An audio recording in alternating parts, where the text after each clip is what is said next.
नमस्कार आदाब दर्शकों, मैं हूं आपके साथ नासिर हुसैन और आप देख रहे हैं इस वक्त मेरे साथ कलम आज तक। दोस्तों, जिस तरीके से मेवात जिले के नूह में ये हिंसा भड़की थी और आगजनी हुई थी, उसके बारे में टीवी चैनलों ने तरह तरह के भाषण दिए हैं और तरह तरह की बातें लोगों के साथ साझा की हैं। बेशक हुई है, गाड़ियों में आग भी लगाई गई है और यहाँ पर पथराव भी भयंकर तरीके से किया गया है। लेकिन ये कारण क्या है, किस कारण ये हिंसा भड़की है, हिंसा भड़काने वाला कौन है? मेवात जिले से काफी पहले ये पाली गांव लगता है, वहां पर जब बिट्टू बजरंगी सारी टीम के साथ में शोभा यात्रा निकालते हैं तो वहां पर रुककर ये वीडियो वायरल करते हैं और मेवातियों को गंदे कड़े अल्फाजों के साथ ये धमकी देते हैं। फिर आप बताइएगा, इतना समय पहले जब मेवातियों को इस तरीके की चुनौतियां दी जा रही हैं, ये धमकियां दी जा रही हैं, यहां पर एक बीजेपी के नेता इस चीज को बुलंद कर रहा है, इस चीज की आवाज लगा रहा है कि मोनू मानेसर की तरफ जो आंख उठाकर लगाएगा उसकी आंखों को निकाल दिया जाएगा। आखिरकार ये भारतीय जनता पार्टी जिस तरीके से भड़काऊ भाषण देने की कोशिश कर रहे हैं ये नेता, ये आखिरकार कितने लोगों को मरवा कर रहेंगे, कितने इंसानों को खराब करवा कर रहेंगे? यहाँ पर जो आगजनी हुई है और ये भाषण भड़काऊ दिए गए हैं, ये किसके तहत दिए हैं? पर ये आप बात को सोचिएगा, जिस तरीके से बिट्टू बजरंगी ने ये आग फैलाई है मेवात जिले के अंदर, ये हिंसा भड़काई है, आप मानो या ना मानो, आपको सच्चाई में बताने की कोशिश कर रहा हूं कि यहां पर जिस तरीके से शोभा यात्रा निकाली जाती, मेवातियों को कोई प्रॉब्लम नहीं थी। अब से पहले भी हर साल ये मामला आता है सामने, लेकिन किसी मेवाती का ये रोल नहीं रहता कि वो किसी के लिए ठेस पहुंचाए या किसी की शोभा यात्रा में दखल अंदाजी करे। लेकिन जब शोभा यात्रा के नाम पर ये लोग लोगों को खराब करने की कोशिश कर रहे हैं, मानस मरवाने की कोशिश कर रहे हैं, तो आप लोग इस बात पर क्यों ध्यान नहीं दे रहे हैं? मेवात में जो हिंसा भड़की, इस पर आप बार बार इस चीज को पुकार रहे हैं कि लोगों को किस तरीके से इकट्ठा किया, इतना समय पहले क्यों छतों पे पत्थर जमा किए गए? आप सिर्फ और सिर्फ मेरी बात पर तवज्जो दीजिएगा। जिस तरीके से दो लोगों ने ये सभी इलाके के अंदर एक खलबली मचा रखी है, ये हिंसा फैला रखी है,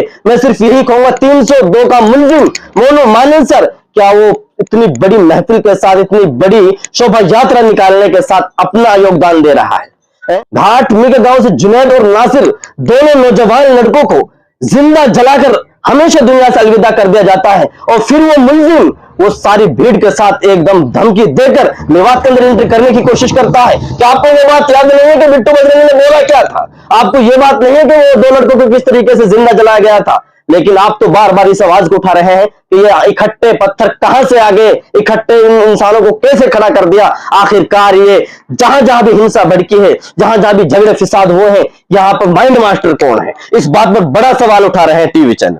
मैं आपको बताना चाहूंगा, मेरी इस वीडियो को आगे से आगे शेयर कर दीजिएगा और किस तरीके से हिंसा भड़की है मैं बिल्कुल साफ साफ आपको कहना चाहूंगा। आपका हाथ जोड़ कर रिक्वेस्ट करता हूं, जितना हो सके अमन शांति का माहौल बनाएं और जहां जहां हिंसा का डर है वहां खत्म करें, वहां प्रशासन की हेल्प करो, प्रशासन के साथ मिलजुल कर इस हिंसा को खत्म करवाने की कोशिश करनी चाहिए।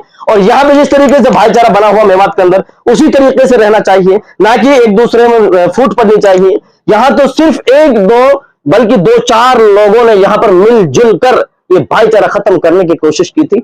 यहां पर कोई माइंड मास्टर नहीं है। आपको खूब पता, मेवात जिले के नेताओं ने यह आवाज उठाई थी कि मेवात के अंदर मोनू मानेसर नहीं आना चाहिए। आप शोभा यात्रा करें, चाहे आप अपना काम कुछ भी करिए, सुख शांति से करिए, हमें कोई प्रॉब्लम नहीं है। लेकिन जब मोनू मानेसर का नाम आता है, फिर ये सरकार और प्रशासन कहां चली जाती है? जब ये लोग कहते हैं कि मोनू मानेसर नहीं आना चाहिए, तो क्यों मोनू मानेसर के साथ में ये महफिल सजाई जाती है? क्यों माला पहराई जाती है? क्यों मेवात के दिल के अंदर ठेस पहुंचाई जाती है? आखिरकार इस बात को कोई उठाने के लिए तैयार नहीं हो रहा है। दोबारा मैं इस बात को रिपीट करूंगा कि जिस तरीके से नूह जिले के अंदर हिंसा भड़की है, आगजनी हुई है, ये किस कारण हुई है? इस बात पर बहुत ज्यादा तवज्जो देने की जरूरत है कि बिट्टू बजरंगी और मोनू मानेसर दोनों इसके जिम्मेदार हैं जो यहां पर ये आगजनी हुई है और यहाँ पे हिंसा भड़की है। बस मैं आप लोगों से हाथ जोड़ के यही रिक्वेस्ट करता हूं, इस वीडियो को ज्यादा से ज्यादा आगे शेयर कीजिए, ताकि जिन लोगों के जहन में, जिन लोगों के दिमाग में ये गलत फहमी घुसी हुई है कि मेवात के अंदर कोई माइंड मास्टर ऐसा है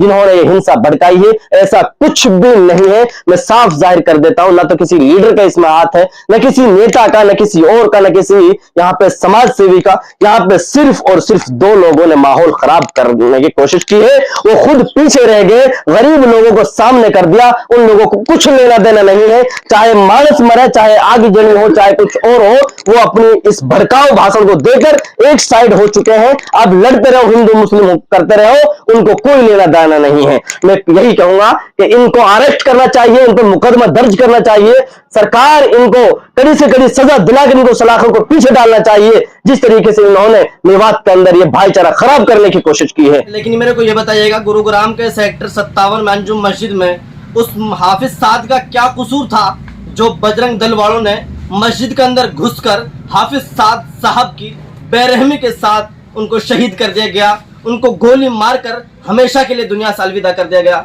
उस हाफिज साहब का कसूर क्या था जिस तरीके से उसको इस बेरहमी के साथ दुनिया से अलविदा कर दिया गया है? उस बूढ़ी औरत का कसूर क्या था, आप ये बताइएगा मेरे को। जिस तरीके से होटल में सिंगार की रहने वाली औरत के साथ बदसलूक के साथ उसके पैरों में चोटें दी गई, इमाम साहब को दुनिया से हमेशा के लिए अलविदा कर दिया गया। आखिरकार इसमें इन लोगों का कसूर क्या था? ये जो बजरंग दल वाले एकजुट होकर ये एक इंसान को पकड़कर उसको मार देते हैं, उसको हमेशा के लिए दुनिया से अलविदा कर देते हैं, ये कौन सी इंसानियत है मेरे को आप ये बताइएगा।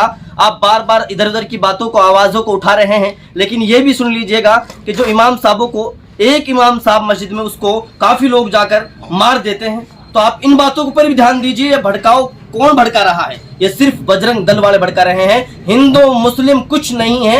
ये इनका भाईचारा ऐसे बना रहेगा इंशाअल्लाह। इस्लाम मजहब नहीं सिखाता किसी के दिल को ठेस पहुंचाना या किसी के सामान में आगजनी करना या किसी को परेशान करना, टॉर्चर करना। ये इस्लाम मजहब बिल्कुल नहीं सिखाता। ये सिर्फ और सिर्फ चंद लोग हैं जो भड़काऊ माहौल बना रहे हैं और ये हिंसा फैला रहे हैं। ये सिर्फ कुछ लोग हैं। बजरंग दल वालों ने ये शुरुआत की है और यही अब इधर उधर में ये हिंसा भड़काने की फिर भी कोशिश में लगे हुए हैं। कभी किसी लेडीज को टॉर्चर करते हैं, कभी किसी इमाम को परेशान करते हैं, सिर्फ इसमें लगे हुए हैं। आप लोग भाईचारा बनाओ और अपने आप में ये गंदी हरकत को खत्म करो।